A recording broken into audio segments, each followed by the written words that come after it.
so no kron yeti ase home na etwedi ampo Nyankopɔn na daromenti ene da so eti ase ene fa no ba ahema eti wa ye da so wo Ghana manti na ye wo Ghana manta ya mamma ni amane ni si etugu ohwa ye mai omo from ho genzi obi kura antitwi kasa wonte aigbe kasa wonte nkran kasa dagoma wonte ne dia ne se fe no chekechelta wonim din bia biem ene ma ho fa man mela GH na wo dress bi sei na na se wo kɔ asante amamremu ano no osmo na no mo to nsa fro so ne ngo na so asante bindi ene ni tire mu na wo do say ama ya mo show say ni ma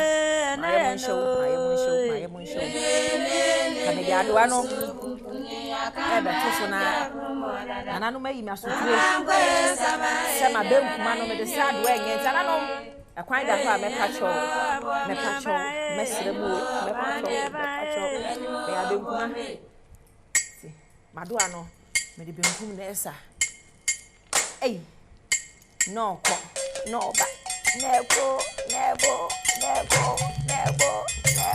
when you start singing when you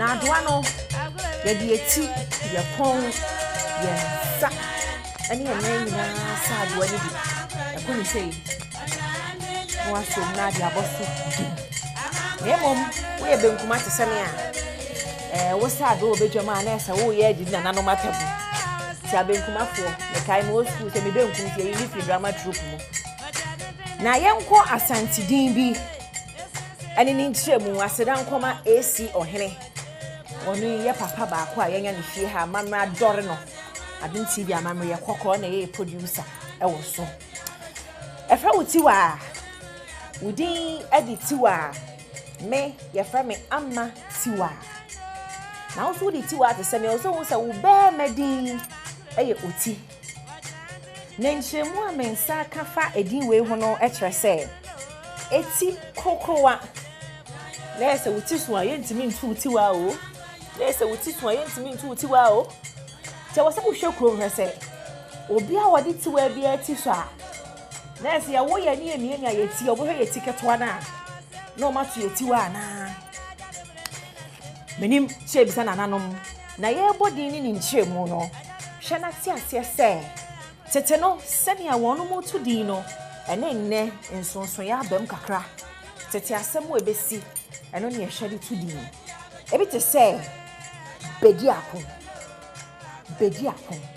oba ebedi akon won say din no ne nchemu ne nam bedi akon eba bedi akon enti ne se e fro bedi akon nche se ene kodi akon bi ani hodofo twaso na din no kita wo twaso na obi te se abrafin chemu ye wabre apie struggled to come out it will hurt no ebi e beto abrafie bia na ma me kwa awo mu no obre ebi ensensem ne complications bia e wa awo ne ho no bre na opie ye struggle to come out it ye to within abrafie ti anope so di abrafie na won hyeda ni mudin ni ntremu a ya abrafie ye no ntremu na me de ma wo no buadi wa udi na ede na mo ntremu no emwa ebe ya wo ya no pei buadi wa kafra o be boa wa mwadi yesese ye to oba din buadi wa na oba won chen na wo sika wajapade sa obeja wo ho eye din ni ntremu make obi so de buadi wa woni nikuna atena woni na atena woni buso do na won free ho but buadi wa bi so amani din na ye ho wo boa ma wadi waja wo ho buadi nso sa na kire buadi wa merimadi aye buadi wati azie na ye chiemu ekọ beeko a very common name ewa asantebe mu se ka se beeko a obeboa abeeko ye waba eko waba abrabo yi mu ko be ko da wonam na wutu blow Oza be ko da yesu mu ani suo mo de bia yes be ko kontina be ko ba minim be ko bi o south ntreso bra be ko fojo mo papa me hu se wakompo da enso se di ni nche mu ni se oba abeko esi edidi ni to na wuti ni nche mu a mano enye wo se yese be ko nti wa ya ohu twinchenchen wonam na wo kokko emwa wo osei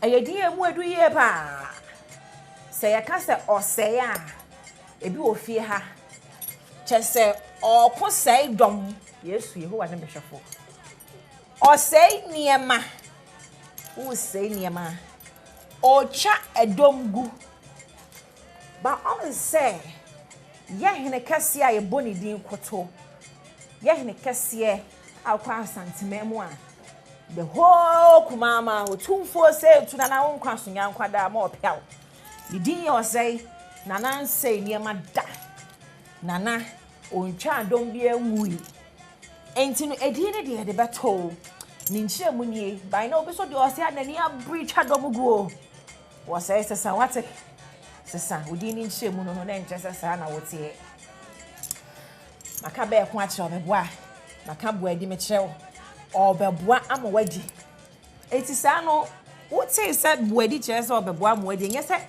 wadanfo bi di boa di oberehwe wa na de waduane ihie Debbie boadi bi ofie ha erekese edu boadi kejiwa na nkasa ni wono kra wonye obi oyehwa ne nche se boadi ebe enko hro mane nko enfa emame ejima mi dey phone lines no in bay 2 minutes now so both wasanti din treme na tremu efa emame enko mane nko we nyina ya tremu Debbie enye de sa poma unchemu ne sai echa unchemu ene sai eti saka me ka kire wo no ya wo medin ene ya wo memedin ti seti wa oti ohun ejei wa kwa akuapem mo ka na ejei bia eti no next week nyame adom a hedi ampon de chaya mesa ba biem na no betwetwe other tribes ho nkomo we asantini woni mo asanti amamre wuti wuchi kasa ni yedie woni mudin ni nchiremu frame 030221170124 030221170124 frame na mama wasanti nchiremu na me mama papa baako happy birthday yes lotano heme amfada didi ama ba me so heme won kokko omo won kokko praise me and then papa 85 good years nyame sure daddy we tap into your blessing osmobi aba homa so hi good morning by now be ko na me ko de this sister Sunday edin chemu ade ma me ba be ko udi ni nyina ye wa be ko bi a so nko da ti ne me nko udi chemu eno no wo say me nim say wani anye ho anopai because you say all ko say dom Nana, ma chemo pia o apomu. Oh, nyame Adom me pacha na wo so. Nyame Adom pacha bi mu ahase ma me kakra. Nana, wa asante ni. Me pacha hani. Na wa asante din de say. Me pacha friend na na Kofi to is son abebio. Wudi mu edu nana. Kofi to is son abebio. Wudi ni mu edu ye pa. Na ni mu din ni nche mu de nana. Me pacha hani. Wada ma umo ye nche mu kakra. Me pacha me papa na di ni to me da. Ni no chama say ye de me to no of abi. Na no yo dia oyokofo. Ana ni nya say din na odi akoso odi. Na Kofi anto ata enu wuye. Oh. Owu is an chebia ene ya wo me na di sana chedia. Ye do to di ni to me. Na next family wa family. Ye bisa o ya da wo to no no wo so ye obi a wani adin a okun de. Oh, me ni ase din ba me nye bia me pa enko kwa je wa wo de aba. Wo de ba de wo so a. Nice. Me pa de wo ye no obi de wo so de a wo fa nche nyame sha. Thank you for calling Nana Kofi. Before hi, good morning. Good morning. Mami na patwada ma wa santini. Me ba chow me chini. Jimai meni o. Chini na patwo chidi ndi say. Me pa chow ejewa kodie. Ejewa kodie na odi no ni minchire mu de. Ejewa kodie ye ni edin pa. Ye tuti se okodie, say okodie ni edin no. Sa pepe ni ye ni edin. Okasa kire so yo bia wonya mere kra wani edin. Debi. Ye da se. Koswa fayem na ye wa santi amamre mu. Ma ho fama na ye Mela GH. And about Ashanti culture. Next week, mekwa igbe. Next week, mekwa dagomba. Mekwa apem latte. Mia sister Sanis ma Asante fa. Me fra Asante achema gogo. SP ne nana ne me. Me director Makweba nso efra Asante achem SK Frimpon nana no. Dani ye niema wa Asante memu. Ubodi na wodi tu ho. Me nana ni o tu fo se tutu ya no. It's more pia. Obiaba so hi, good morning. Hello. Good morning. It is saying yeah no Ghana month no. Next week me de belete worker. Me jo letters to sefa. Which one of her? Would your letters to say? Who your letter? Ah, the letter I broken. G half of worker. Good morning. Good morning. Would you crash as a wolf for Santa Memo Meboa? Hello. A child for Santa Memo. Me pa chow me chini. Chini, na a channel. What's your say, dear? Pa chow me pa. A child say. Pa ya kwai ana omenkem. What's your one? One channel. I don't know best somehow. Hello. Easy. A child says, oh, yeah, crime of what? Pa chow. It's who you crying to him, a crying that he say. Me pa chow. A child, me were told you are crying to fear, buy a tune for fair, sir. Now, maybe that's a crying now, you know. A crime says, why you are to him and have funny about crying, so what you're saying here. Me pa chow. Dia me na mo tira me o yi akwai ba o ma tira tira ba tira bio. This ana na no say kwan da hen ni emfa so. Me da se fi so friend mama for. Kwa ji my dia odi ni mo adu ye pa. Good morning. Good morning, Sister Sandy. Nampa cho wo so me hwe odi a wo ye chini me boa. Me pa cho me Asante ni pa. Mo pia na no mo nhira o mo nye okese mama. Na odi no ti ase de. Me pa cho ajimai no eye oje amai obi a oje ne mai. Okonje ne mai. Nice. Na wo konje mai bi de. Me pa cho me konje me mai pa. Me konje me bushia. Ajimai. Ajimai mai de he na wo konje ye kro be so bodi ni ehu de o ye ma kro ne je omo. Me konje bo ho kro bi e fre ne bo ho sasa e wa Asante memu. Ofen so kwan so. Mo piao, na ntokwa ne ti say ni na ya about den. Sister Sandy. Ajingo, me da si please. Wo fry, it be sure say anopay.